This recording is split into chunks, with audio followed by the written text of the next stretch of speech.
कृष्णा राधे राधे। बोलो चौथ माता की जय। चौथ माता की कहानी। एक साहूकार के 7 बेटे थे और एक बेटी थी। बेटी का नाम भीलन था। 8 भाई बहन एक साथ बैठकर भोजन किया करते थे और जब 8 में से कोई एक भोजन नहीं करता था तो सभी भूखे ही रहते थे। बहन का ब्याह हुआ तो उसने करवा चौथ का व्रत पीहर में ही रखा। बचपन की आदत के अनुसार उसके भाइयों ने खाना नहीं खाया। कहने लगे, हमारी बहन तो भूखी है, वह खाएगी तभी हम खाएंगे। फिर भाई बहन के भूखी होने से व्याकुल होने लगे तो उन्होंने डूंगर में से आग लगा दी और कहा, बहन चांद उग गया, अर्घ दे दो।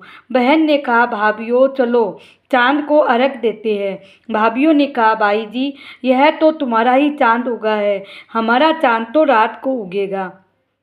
बहन बोली थी, समझी नहीं कि भाइयों ने चांदनी में से चांद दिखा दिया है। बहन ने अर्घ दे दिया। बयान निकालकर खाना खाने बैठी तो पहले कोर में मक्खी निकली, दूसरे कोर में बाल निकल आया, तीसरे कोर में ससुराल से बुलावा आ गया कि उसका पति बीमार है। माँ ने कहा, मैं कपड़े निकालती हूँ, तू तैयार हो जा। माँ साड़ी निकालने लगी तो कभी काली साड़ी कभी सफ़ेद साड़ी हाथ में आती।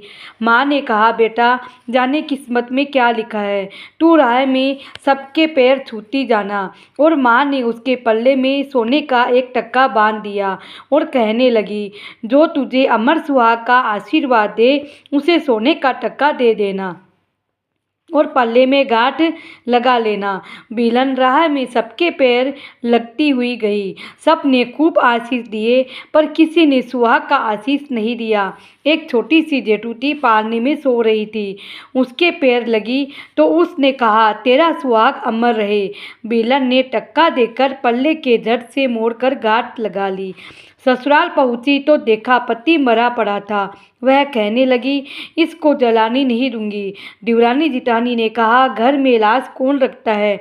बेलन ने कहा, जंगल में झोपड़ी बनवा दो, मैं वहीं रह लूँगी। उसको जंगल में झोपड़ी बनवा दी और वह वहाँ रहने लगी।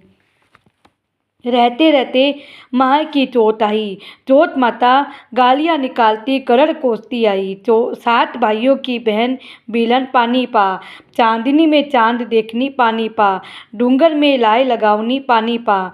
बिलन ने चौथ माता के पाँव पकड़ लिए और माता माता मुझे सुहाग दो, मैं जाने नहीं दूंगी। माता ने कहा, मैं सुहाग नहीं दे सकती, मुझसे तो बड़ी बैसाखी चौथ आएगी, उसके पाँव पकड़ना।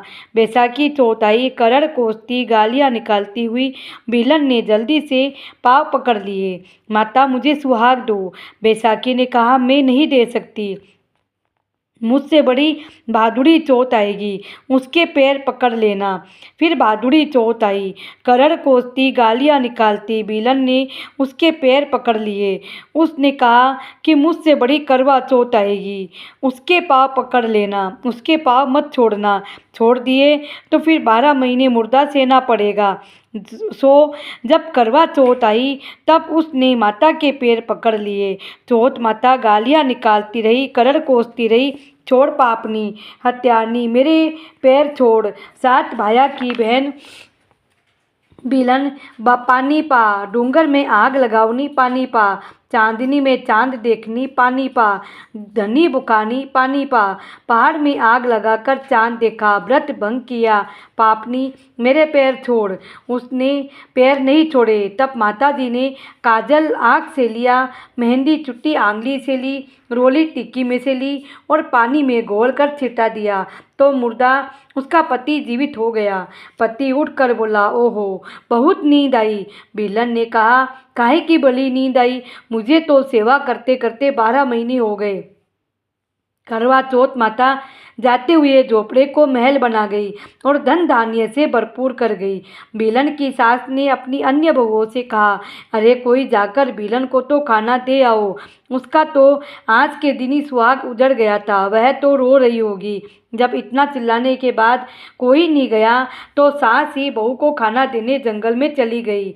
तो देखा कि झोपड़ी कहीं नजर नहीं आई। हाँ, एक महल दिखा जिसमें उसके बेटे बहू चौपड़ पासा खेल रहे थे। बहू ने सास को आवाज़ लगाई, माताजी यहाँ महल में आ जाओ। माताजी के महल में पहुँचने पर बेटा बहू ने चरणों में धोख देकर आशीर्वाद प्राप्त किया और सारी घटना बताई। सास ने खुशी खुशी गांव में जाकर बताया और बाजे गाजे से सारे गांव वालों के साथ जाकर बेटा बहू को अपने घर लेकर आई। हे चौथ माता, जैसा सुहाग बिलन को दिया वैसा सबको देना। कहानी को कहने सुनने और उखाड़ा देने वाले सभी को देना। सास ने कहा, सब औरतें आगे से 12 चौथ करे, 12 नहीं करे तो 4 करे, वह भी नहीं करे तो 2 चौथ जरूर करनी चाहिए, करवा चौथ और तिलकुटा चौथ, जिसे संकट चौथ भी कहते हैं। 2 नहीं तो 1 चौथ जरूर करे, करवा चौथ का व्रत जरूर करे।